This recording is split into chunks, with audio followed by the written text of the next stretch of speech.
Bienvenue à tous et merci de nous rejoindre sur Business 24 Africa pour le point de l'actualité. On ouvre ce journal avec la 3e édition des rencontres périodiques de la CGCI dénommée Focus PND. Récemment, la Confédération générale des entreprises de Côte d'Ivoire a reçu dans le cadre de la 3e édition du Focus PND, entendez Plan national de développement, le ministre du Commerce, de l'Industrie et de la promotion des PME, Souleymane Diarra-Souba.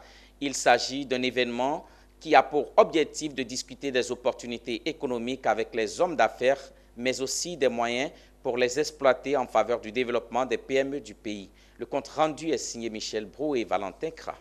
Dans sa phase opérationnelle, le plan national de développement suscitera 59 000 milliards, dont 44 000 milliards de francs CFA de la part des PME, soit 74% de taux d'apport des secteurs privés.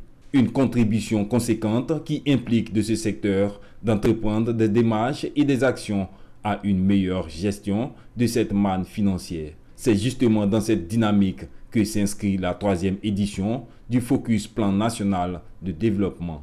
Un cadre d'échange interactif pour la Confédération générale des entreprises de Côte d'Ivoire avec le ministère du Commerce, de l'Industrie et de la promotion des PME pour connaître l'état de maturité de ce projet et ses opportunités pour les PME. Le secteur privé est appelé à financer ce PND à hauteur de 74% de ce montant global, soit 44 000 milliards de nos francs.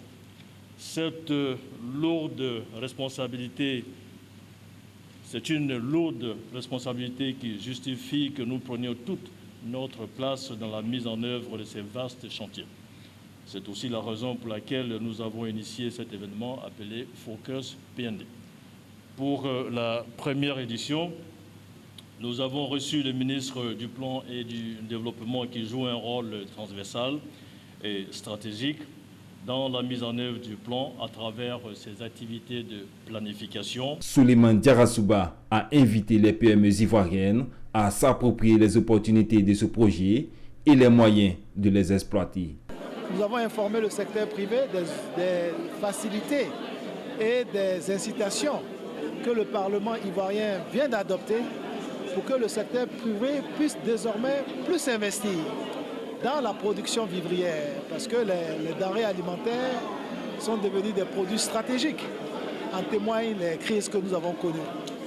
Pour ce qui concerne les PME également, nous avons évoqué l'innovation que nous venons de faire avec le guichet unique de développement des PME qui va permettre en fait de mieux accompagner les PME, de l'amorçage jusqu'au financement en passant par des émissions de garantie. Un comité de suivi comprenant des points focaux des 2 entités sera mis sur pied pour poursuivre les échanges et permettre aux acteurs économiques ivoiriens d'investir dans les projets matures présentés par le ministre Souleymane Diarra-Souba. Ce comité se réunira tous les trimestres pour faire le point.